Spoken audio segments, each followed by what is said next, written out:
Welcome back. Just before the debate got started tonight, Donald Trump met with the three women who have all accused Bill Clinton of either sexual assault or harassment while President Clinton was in office. Also, the governor, or running for governor of Arkansas. Those three women include Paula Jones, Juanita Broderick, and Kathleen Wiley. Welcome back to our live coverage. The second presidential debate ongoing right now, and as we expected, Miranda, the very first question, all themed around this big bomb of a story. Yeah, and I was surprised that the audience member kind of didn't hit it directly, but that didn't stop Anderson Cooper from doing that. Let's be honest, it's not easy to talk about, right?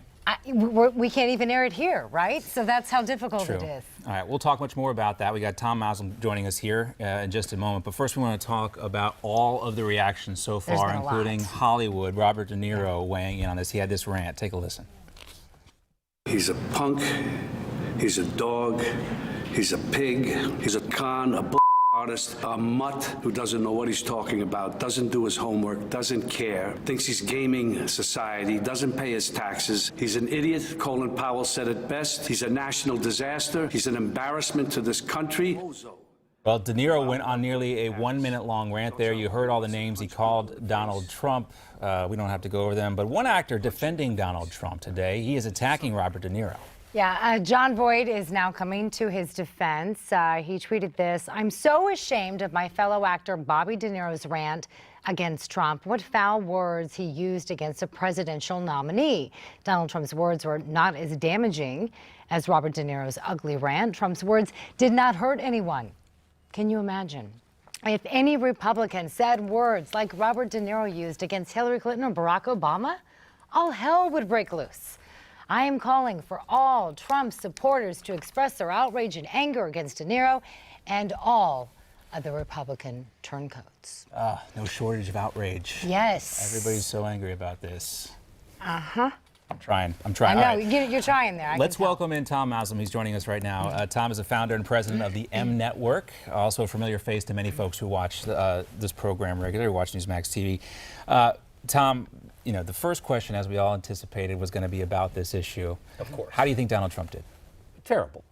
I mean, he's trying to play a script that's not him. His handlers seem to have said, we're going to take our insurgent candidate who comes from out of left field and isn't a politician and try to cram him into some sort of political box. Like they could sprinkle the magic sauce on and he'll say just the right words and it'll go away. That's not going to happen. That's not who he is. He needed to address this forcefully right out of the gate, stop it, I'm sorry, and move on.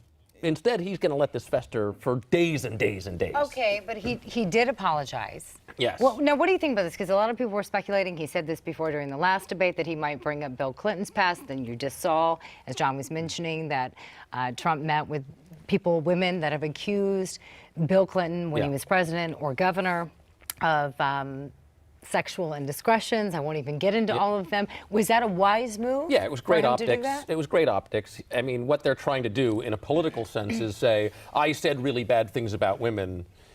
Bill Clinton did really bad things to women. But he didn't say that during the debate. No, he should have. He should have. Shows that Steve Bannon and the Trump campaign have taken back control of this story. By putting this out there, everyone's talking about what Trump is doing, not how Trump is responding or explaining these actions. Don't you think that the voters who are behind Trump, yes, absolutely, the people who are saying we're tired of politics as usual, hate the optics of politics as usual? Mm-hmm. They do on the debate stage, which is a contrast from what we saw there before the debate.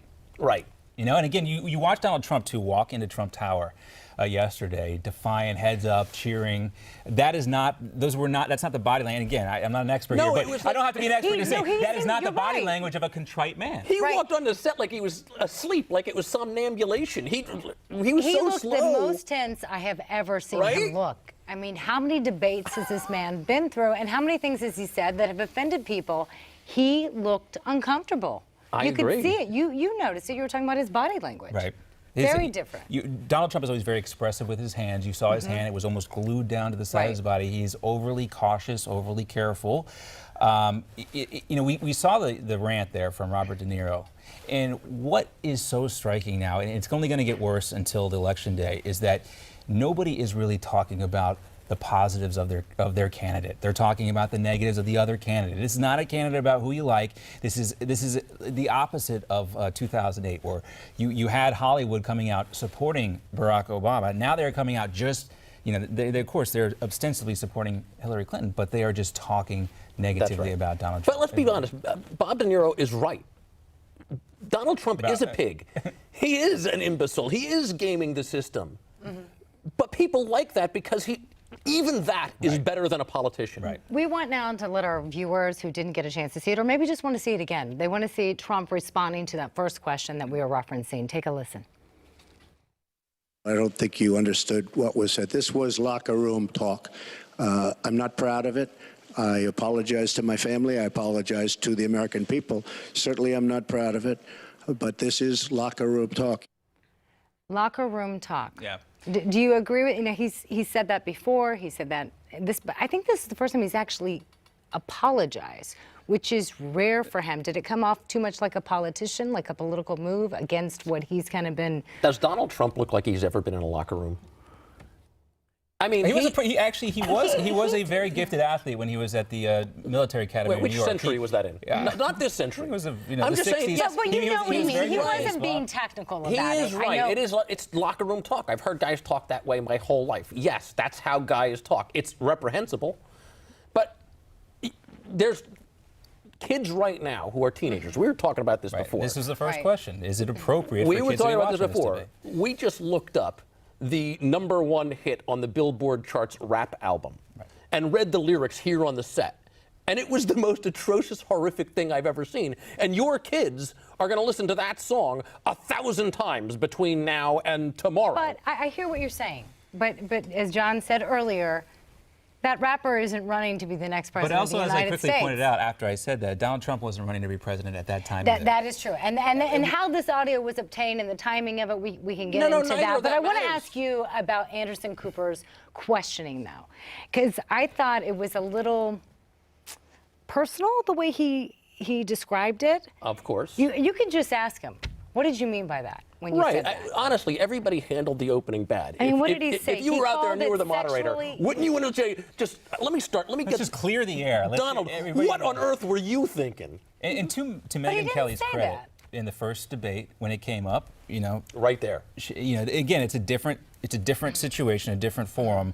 You have the primary debates; those were very, reality TV style. This is supposed to be the presidential debate, very controlled environment. Again, it's just like the first debate in that there's no way that tonight what the candidates are going to say up there could actually live up to the hype or the expectations of what the American public are expecting.